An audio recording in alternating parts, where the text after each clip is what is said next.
Welcome to Authentic Living with Roxanne, a place where we have conscious conversations about things that really matter in our lives. And now, here's your host, Roxanne Derhodge.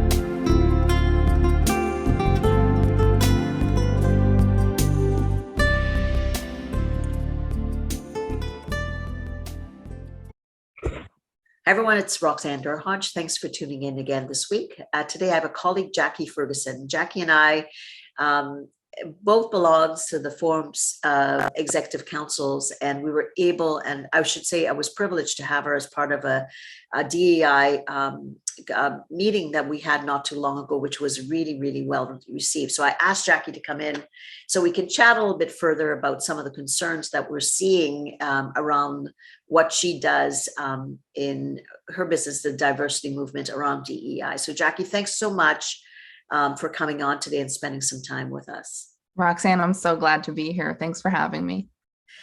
So tell us a little bit about kind of, diversity is, this sounds harsh, but it's the topic. It's the hot topic. It is. Even though it shouldn't be a hot topic, but it's always so necessary. And obviously we know with the change in times what a need that has been. But I want to jump right in and not get into, we know with George Floyd that, obviously this is something that needed to be highlighted, but it took such adversity for that to happen. But yes. I was just reading some research around McKinsey and Deloitte, and what they're saying is, the reality is everybody knows that this is necessary. There's been a lot of things put out to the marketplace about things that should be done. And then there's the reality of what's happening. So I'd like to kind of just dive in and talk a little bit about what you're seeing in reference to what's happening in the marketplace around diversity. Sure. Well, Roxanne, I think that, after the murder of George Floyd and others, and the spotlight on racial injustice was placed on our society, I think that organizations felt that that push from their employees and from their consumers and clients to really step into a realm that was new, right? Which is speaking about current events and things that are happening in society and providing them the support they needed. And so a lot of companies made commitments to DEI, certainly put out those diversity statements, and then got into the work and realized, it's hard, right? As you think about shifting your culture, especially for companies that have been around for a while. And as you think about change leadership, right? We think about change management, but you can't manage change in people, but you can lead a change. And that's hard as well. And so, and then in addition to that, on top of that, you've got the, dealing with people's long-held beliefs a lot of times and long-held behaviors, which now you're encouraging this shift. And all of that is hard. And I think that a lot of companies didn't understand or realize or have the support that they needed to make these changes. And so, understanding how to implement, roll out, and then continue to make progress in your DEI initiatives requires some time and expertise. And so I think that a lot of companies didn't realize that. And then also, you don't see those changes right away, Roxanne. It takes time. Studies show that it's about 3 years to see real progress in your DEI initiatives. Now, you can see progress up through those 3 years, but to really feel that shift takes about 3 years. So, we're 2 years in now. So for organizations that really made that commitment and have been putting in the effort for education and change and integrating it throughout their organization, they should start seeing those real changes now. So tell me, like, if it's almost like steps or levels, right? The oh my goodness, that we're in crises, to all right, let's have a DEI support person, to maybe a DEI officer, Sure. to now how does this kind of fit into our overall strategic plan? So what might people experience? Let's say people went into crises, which I think everybody did, with George Floyd. What would be the difference that, if let's say I'm a novice, I have no idea, I'm thinking about starting to join a company, and I want to make the best decision about where my strengths and my leverage and what I value being diversity and inclusion. And I'm trying to decide which company to go with. So if I'm meeting the person at the initial, and I'm meeting the person in the middle, and I'm meeting the person that's really kind of at the last quarter mile, let's say, what should I be kind of looking for at these different stages? Yeah, the most important thing to get started is to make sure that you've got the buy-in from your C-suite and understand the benefits to DEI, successful DEI, to your organization. So if you think about C-suite, of course, everyone thinks about the CEO, right? So there are studies that show, Roxanne, the difference in profitability, which matters to your CEO, right? Profitability is important. Right there around happy employees that feel valued and feel a sense of belonging at the organization. If you think about your CFO, they do a lot around compliance and risk, right? And if you've got a strong DEI program, you're avoiding some of these harassment claims and discrimination claims. When you're thinking about marketing, so your CMO, you're going to think about your brand reputation, expanding your market reach to include more diverse people, which is how our society is trending, right? We're more diverse than we ever have been before. And, in the next, I would say 5 to 7 years, the shift will change to where culturally diverse people will be more than non-culturally diverse people. And so how are you managing that from a marketing standpoint, and making sure that you're messaging those folks that have different habits, right? Even Gen Z coming into the workplace, you've got to think about them from a employee perspective and also from a market reach perspective.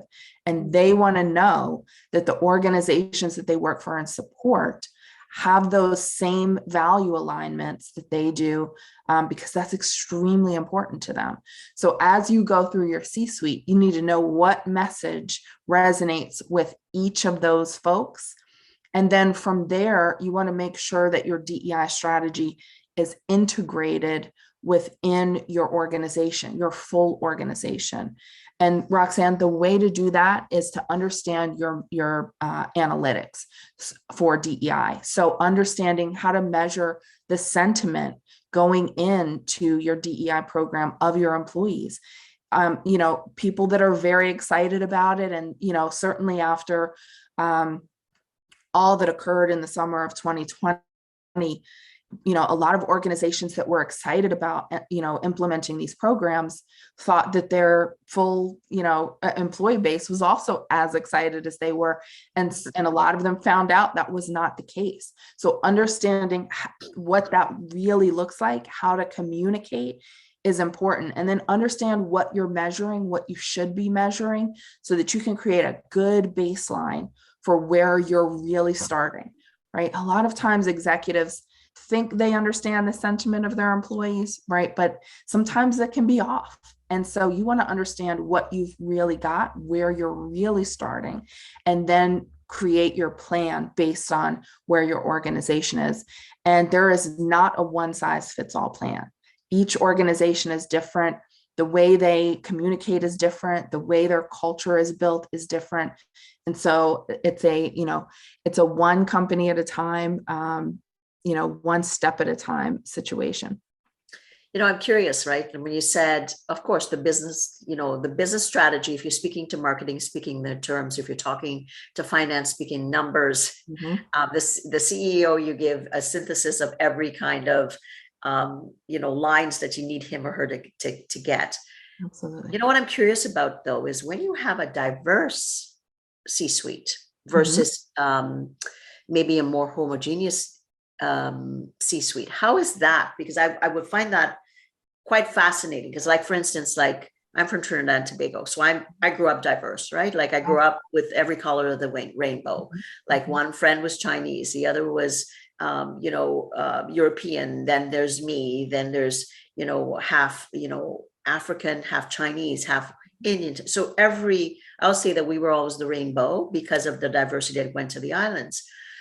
So when you get around someone that's diverse, there's a certain permeation that happens just because, their mindset is different to begin with. I've always thought of different as being normal. Absolutely. I'm curious, when you've worked with C-suites where there's been a more homogeneity, where it's kind of like, okay, let's think about these concepts. Let's think about innovation. Let's think about diversity of thought. Let's think about how we can bring a different perspective. That's one thing. But when you already have the diversity in that room, how does that play out? Yeah, that's a great question. And Roxanne, I love that you brought up that you grew up in a diverse society. Not everyone has that benefit. So a lot of times people are starting in different places, understanding how to just communicate and interact with people that are different than they are. Yeah. And so, starting there, what you'll want to do from an organization that's homogeneous versus one that has the benefit of being diverse. The one thing that I'd like to say is that diversity is broad. So when we think about diversity, very often we're thinking about race or gender or sexual orientation, but personality is an aspect of diversity. Disability is an aspect of diversity, and disability is a part of the diversity dimension that any of us can become a part of at any point in our lives through age, accident, diagnoses. And so for organizations, the employees and the prospective employees that are coming into those organizations want to feel comfortable that they will get that support and be allowed to thrive even as their life changes, right? Parental status is, an aspect of diversity. And you want an organization that can move with you as you go through your life. And I think that's one of the reasons why there's so much movement in your employee base and so much turnover, because they're looking for that home and that sense of belonging. But for organizations, Roxanne, that are diverse, studies show, and a lot of studies show in so many different aspects, that diversity of thought, that diversity of experience, that diversity of, how you solve problems benefits an organization from a revenue standpoint, from an innovation standpoint, from a creativity standpoint, from that sense of belonging standpoint. Because when you see diversity at the top, those middle managers, those individual contributors can see that there is a trajectory for them to succeed and grow within that organization, and they work harder and they look for those stretch assignments. Whereas when you see all of the same, those culturally diverse people that are in your middle rungs, it's frustrating for them because they're not sure how high they can move within that organization. And I often say that sometimes my Caribbean upbringing gave me a different mindset because I thought anything was possible. So so of course I have, they think Middle Eastern, but mostly Indian background from India with indentured laborers, which, so the trajectory of what happened with slavery and indentured laborers, really, other than supposedly promise of land, really there was a lot, the conditions were harsh at best for my ancestors. But the thing is, what happened in order to survive, and this is the history with the Caribbean, and any Caribbean people listening, they're probably going to say I'm botching it up, but there was this element that you had, in order to survive, you had to embrace different. So there's that mindset that comes from the Caribbean, in that, you may be Hindu or Muslim or Black or Chinese or Middle Eastern, after a while, we in Trinidad, the term is callaloo in a way, which is a dish. It's a dish, but it's really a blending of everything. And that whole concept that, well, my brother could be Black or he could be white, even though there was the backdrop of colonialism. Right. And so when I came to Canada, when I was 16 to go to school, and then people would say, well, I can't do that. And I'm like, well, why? Why can't you do that? Why couldn't you, go on and do X, Y, or Z at university? Because, that doesn't happen. So it was a mindset that was a bit different, even though that we had the same backdrop. So again, culture, like to your point, acculturation, potentially what my exposure was, say, versus growing up in North America as well. Absolutely, Roxanne. And the thing that is so pervasive and insidious are the narratives that not only are told about us, but are shared to us and are part of us, where we've got to really work to break through that in order to believe as in ourselves, to achieve as much as we can, because there's so much that's told to us that we're not good enough. We can't succeed. We can't do these things. And especially here in the United States, systems are set up that create disadvantage for us. And so the combination of all of those things, it's frustrating, and it's, it's a pervasive negativity that we really have to work to, one, overcome for ourselves, but two, overcome in society, because there are so many of us that are doing amazing things, have wonderful things to contribute. And because we, see ourselves in these boxes, right? It makes it difficult to branch out and be able to understand other perspectives, which is something that you had the benefit of growing up in a multicultural society. There were lots of perspectives, lots of ideas that were shared, and there's just a different level of comfort in growing up that way versus having to now understand that and embrace that. It's a little challenging and a little scary sometimes, to be honest, for organizational leaders that are doing it for the first time.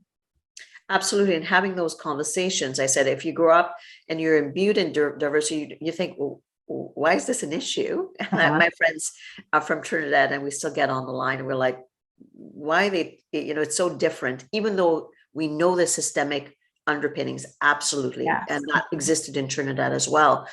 But I think because, my prime minister was Black, my dentist was Chinese, my physician was Indian. And so it didn't matter where you went, right? You were consistently around it. And then if you meet someone from my island, you'll know it's a Trini. Like, we joke around because we have the same way of thinking again. But it's all different cultures, right? And ethnicities. So it shows you, and when I speak about authenticity, I talk about just going from the heart, because ultimately, that's the space that we all want, that space within, whether we're out with our children or we're running a company or we're on teams. What is it? I just want to be uniquely who I am. And if you can't have a conversation about who I am, and you were to see me visibly, you're going to treat me differently, not knowing my background. So you take someone just like me that, say, was born in the US, our realities are going to be completely different in so many ways. So I think that's what I talk about is, getting comfortable enough to have the conversation to say, hey, Jackie, where are you from? Or tell me a bit about you. How did you grow up? Did you have a big family, a small family? Did you, what are the things that make you you? And I think, to your point, if you have people that are comfortable to get there, that's one thing. But if you're just kind of stepping into it and it's a recipe, that's a whole other thing. And there's a lot of tiptoeing around things that eventually, when people come from the heart, it's easier to get to. I love that. And authenticity is such an important word in this work, Roxanne, because ultimately everything that you're doing is establishing a relationship of trust. And you have to be authentic in your relationships. When I ask you how you're doing, I really mean it. I want to know how you're doing. It's not something that I'm just checking off my list, right? And you have to also be vulnerable yourself. So if you're looking for information about me and want me to share with you, then you should share with me. And so that's something, that give and take is so important. And it's important for individuals who don't have that experience with multicultural societies to really, become comfortable with, so that they can have those open dialogues and learn some new things and see the world through other perspectives, because we all see through our own, lens of experience, right? And so to really be able to be a person who is empathetic, and that's part of the work in DEI, whether it's in your communities or in your corporations. You've got to open and broaden your perspective a little bit, and you certainly can do that well through conversations. So again, authenticity is such an important word in this work. And and music, right? I think about the things that cut through our souls, right? So obviously going back again to my history, there's calypso, right? Well, calypso and carnival, which is came out of basically slavery, right? So I played, I'm the typical Caribbean kid. I played the steel pan, right? So I grew up, and you guys call it a band, we call it a side. So I grew up playing the steel drums. I came to Canada. I toured Canada with my high school, went to the Parliament buildings when I was 13 years old. And we did a cultural exchange, was everything from African dance to combination of choirs.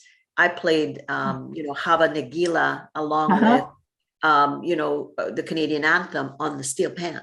Yeah. Right. So, so when you kind of start to look at it from there, and I often say my lens is that, what an opportunity, because it's, when you meet somebody that is not like you, there's such wealth within them, but oftentimes that space of, I don't know what to ask, or I don't know how to be, if you can just be yourself and open up your heart, which is like what you said is the core fundamental of getting to trust, which is, I want to feel good on the inside, just like you. Yes. But that takes work and time, and metrics has to get out of the way. Tactics have to find its spot, and the bottom line and boards and all that stuff gets mixed up in there. But, I think cutting through it to get to who are you? And how is it that I can help you shine through, so you can just let me understand who you are, is what I see as being very, very important. And music is a good way to do that. Absolutely. And, that's so great, Roxanne, because ultimately, in order to do this work, you've got to find the baseline that people can all agree on, right? And people love music. That's a great way to find that, where is the point of agreement? And for DEI, that point of agreement usually is, do you believe that people are entitled to be respected, feel safe, and feel that their contributions are valued at work? And usually you're going to get a yes there. So from there, that's where the work starts, no matter where people are on that spectrum of having experience with other cultures, other dimensions of diversity, what their education level is on that diversity journey. That is the fundamental baseline that people can agree on. And then the work begins from there.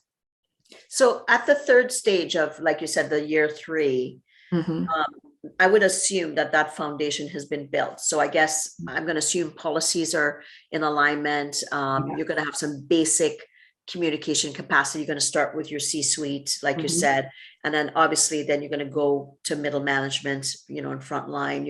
But of course that takes a lot of time, because you got to kind of work out the kinks between every level. So let's say you're a senior leader or a CEO listening to this, and you're thinking, I think we do some of it. um, Mhm. we have touch points.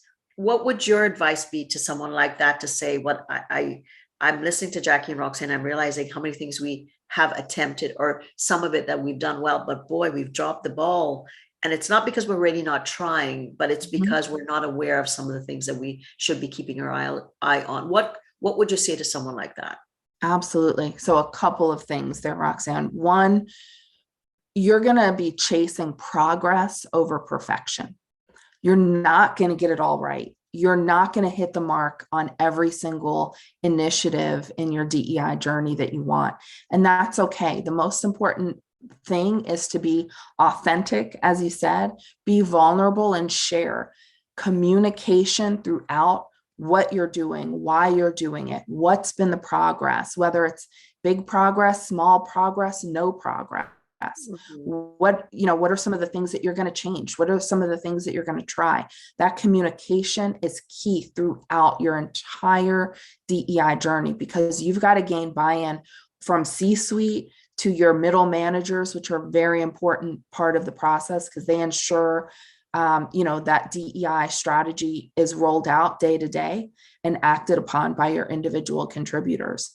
And so then measuring is so important, because again, even small movement can have exponential value to your organization, from what that means from a productivity standpoint, from an innovation standpoint, from a cohesiveness standpoint.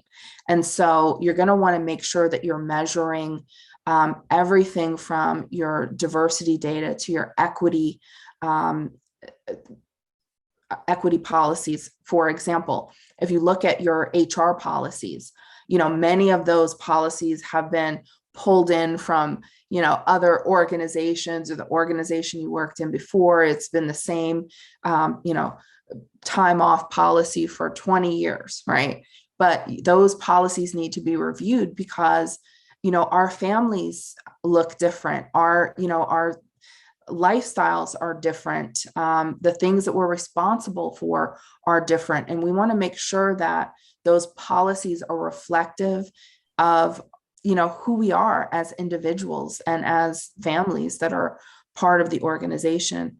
And then, the inclusion piece is so important in making sure that you are creating that culture where people feel valued and they feel safe, which is, you think that's fundamental, but a lot of employees, especially who are part of the LGBTQ plus community, don't feel safe in their places of work. And so those are some of the basics that you want to be. Communication, measurement, so important. And then once you get to that year 3, you'll be able to see real progress and then determine, okay, where do we want to dig in from here? These are things that are going right.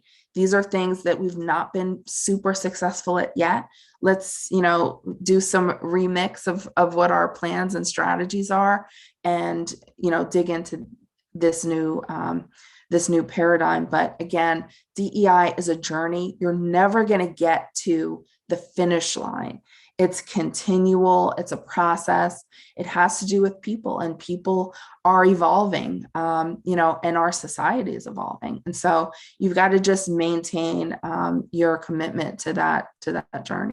You know what just came to me, and I just think I'm listening to what about the stories in reference to the business units, and sharing that as let's say you're making progress, and from a marketing perspective, if you can do a pre and a post and a process, right, and show it in reference to outcome, I think how beautiful would that be if you kind of looked at it and you looked at how you shifted, the impact you had, how it touched all the different parts of the business unit and the business, and then ultimately what it did to your business out there in kind of the world. That would be a beautiful kind of thing in reference to marketing.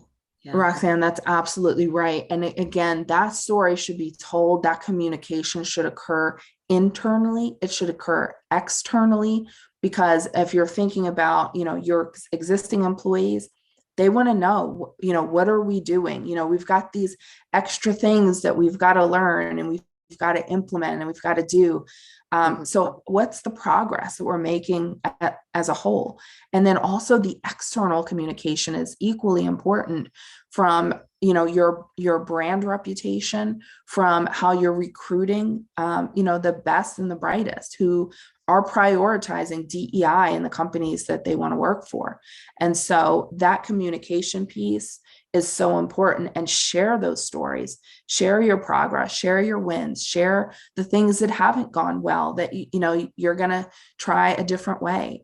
That is all part of that authenticity, Roxanne, that you were talking and transparency about. And transparency, right? Absolutely. Like you talked a little bit about narratives, and narratives are based on mindsets. And I think, the part that I think about is like, when I shouldn't say if, and I believe that most companies want to do this, when you start to make that shift and you create that evolutionary story about what you created based on what you've been exposed to. Like I always go back, you can't go back to not knowing.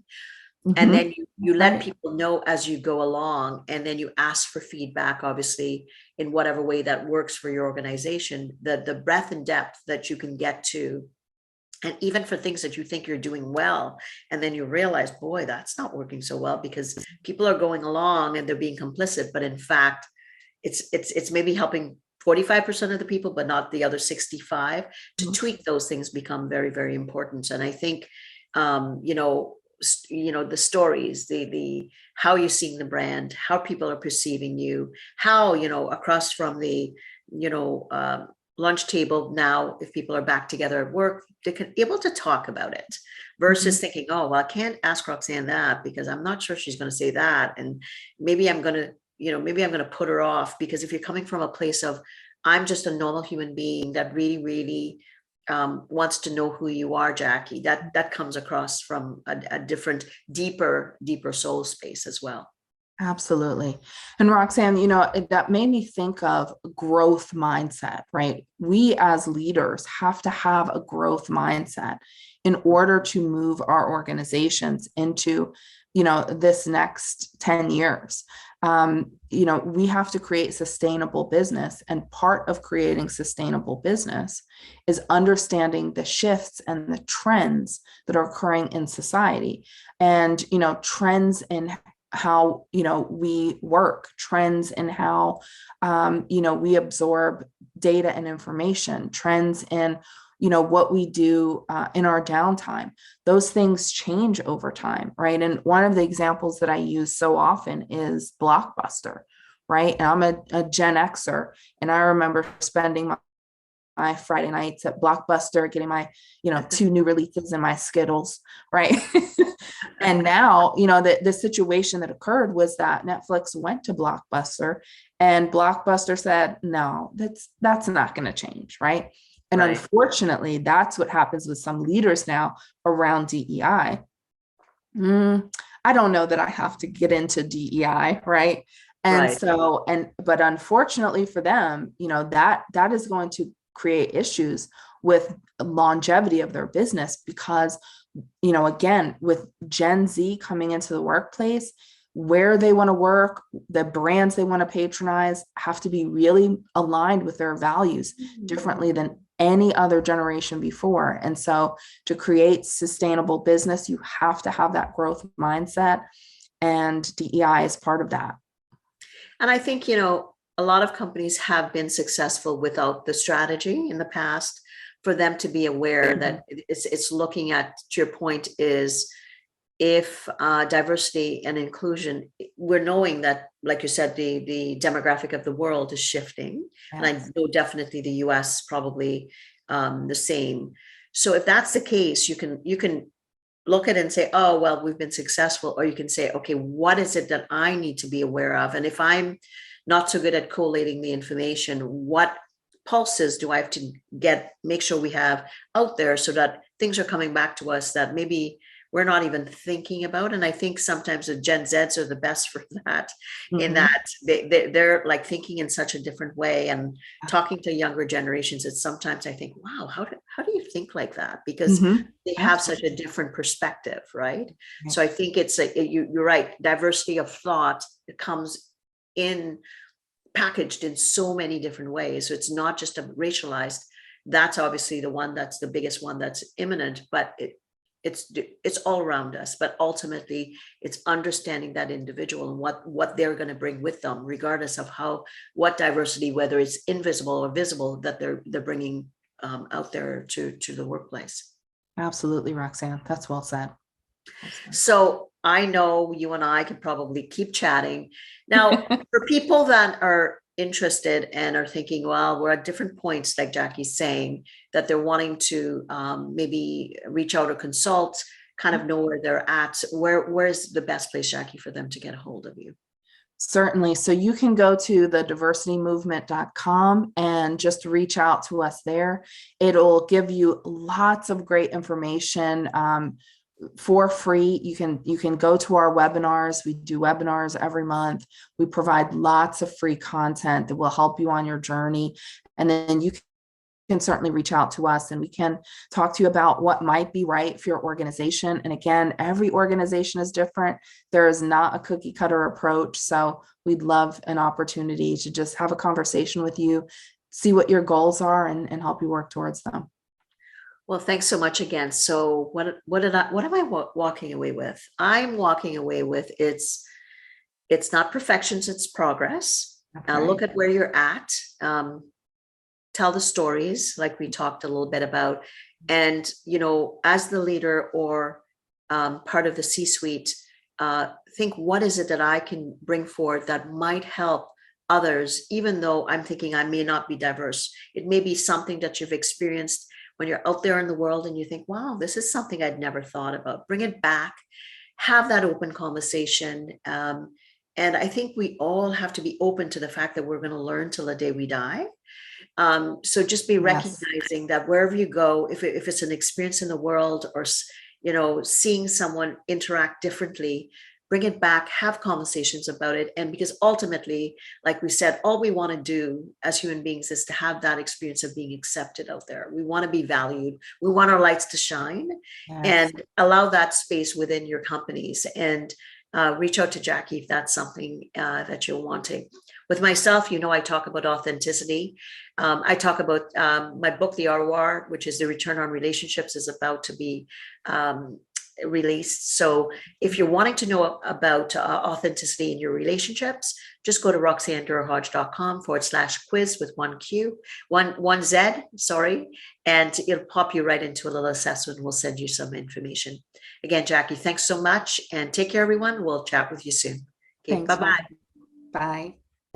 Thanks for tuning in to Authentic Living with Roxanne, creating the space for positive, healthy change. Roxanne is a keynote speaker, psychotherapist, and coach. To work with Roxanne, visit roxannedurhage.com/blueprint. We'll see you next time on Authentic Living with Roxanne.